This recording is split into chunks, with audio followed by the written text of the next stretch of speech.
In questo episodio parlo dei verbi italiani. Più precisamente, in questo episodio spiego la differenza tra i verbi soffrire e subire. Questo video è una risposta a una richiesta di uno degli iscritti al canale. Qualche tempo fa questa persona mi aveva chiesto per l'appunto di spiegare la differenza tra i verbi soffrire e subire. A proposito, io sono Luca e ti do il benvenuto sul canale Italiano con Luca. Allora, vi dico subito che questi due verbi hanno un significato collegato, ma non sono sinonimi. Inoltre, vengono usati in modo diverso. Partiamo dal verbo soffrire. Il verbo soffrire si riferisce a una sensazione e significa provare dolore fisico oppure psicologico. Una frase di esempio potrebbe essere questa: la ferita era molto profonda e il paziente soffriva molto. Cosa significa soffriva molto? Significa provava un forte dolore. Il dolore non deve essere per forza fisico. Per esempio, io potrei dire: nella vita ho sofferto molto. Oppure un'altra frase di esempio potrebbe essere questa: quando è morto suo nonno, Laura ha sofferto molto. Chiaramente in questo caso il dolore non è strettamente fisico, ma è un dolore, per così dire, psicologico. Quindi soffrire in questo caso significa stare male dal punto di vista emotivo. Il verbo soffrire può anche essere usato in modo transitivo, cioè con un complemento oggetto.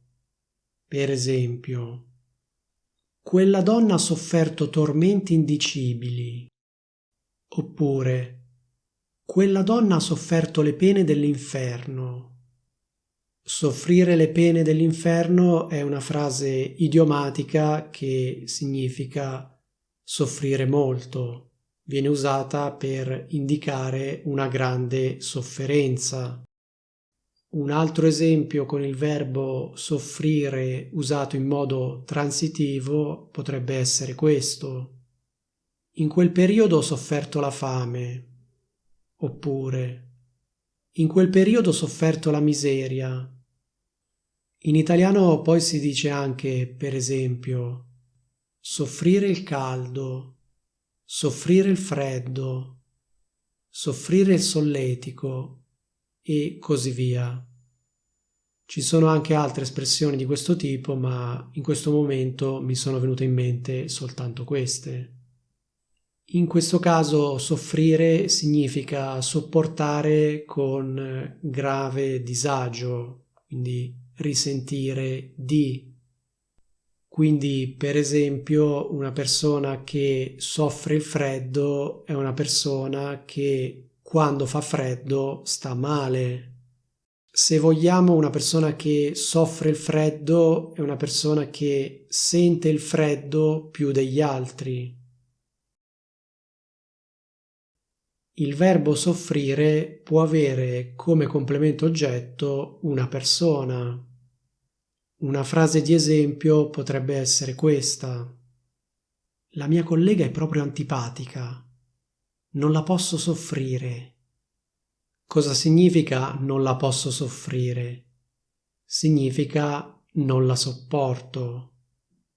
Cioè, in altre parole, non mi piace proprio.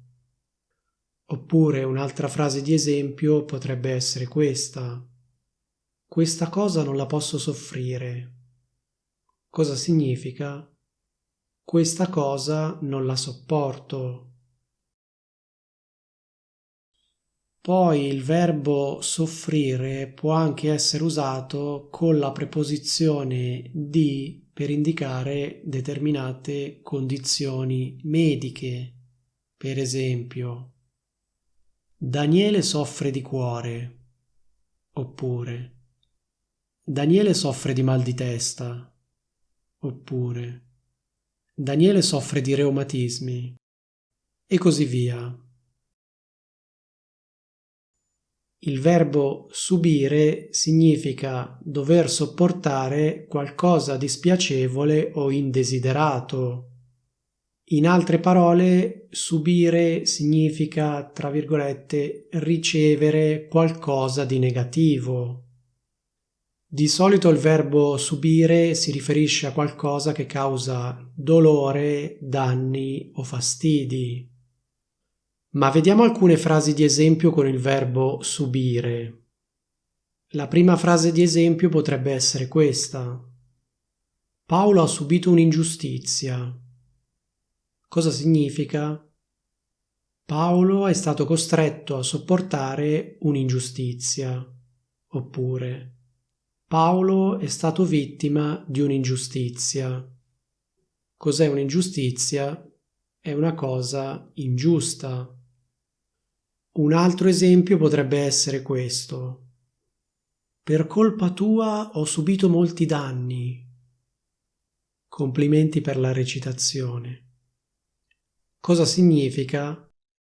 Sono stato gravemente danneggiato.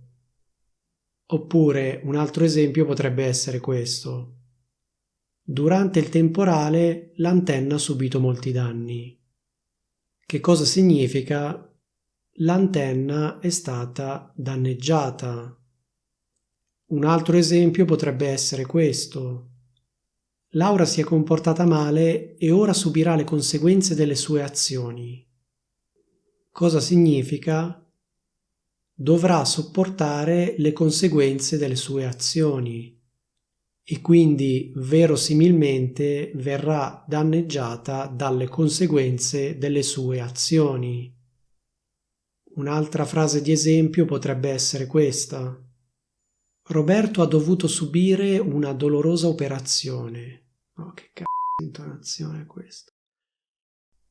Roberto ha dovuto subire una dolorosa operazione. Scusate per l'intonazione robotica, ma ho dei problemi con questa frase.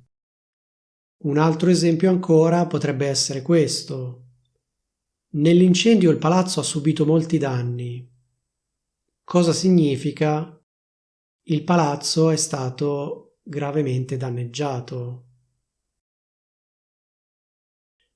Il verbo subire, poi, può anche essere usato in modo più generico, col significato di affrontare oppure essere sottoposti a. Per esempio, Martina ha subito una dura prova. Oppure, il progetto ha subito molte modifiche. Cosa significa? Il progetto è stato sottoposto a numerose modifiche, cioè, in altre parole, il progetto è stato modificato varie volte.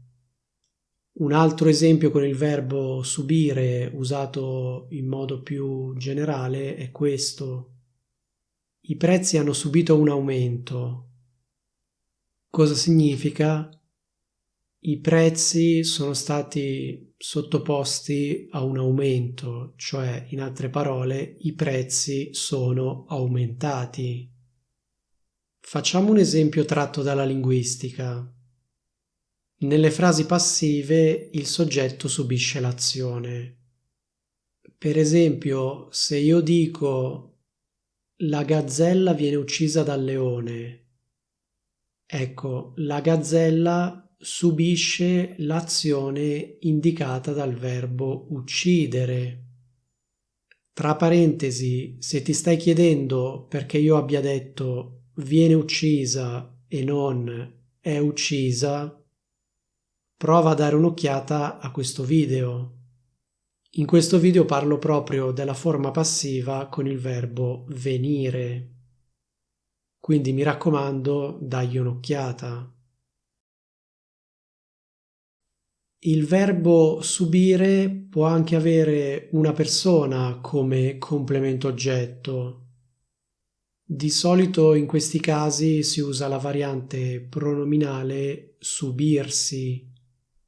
Una frase di esempio potrebbe essere questa: devo subirmi la mia collega per 8 ore al giorno.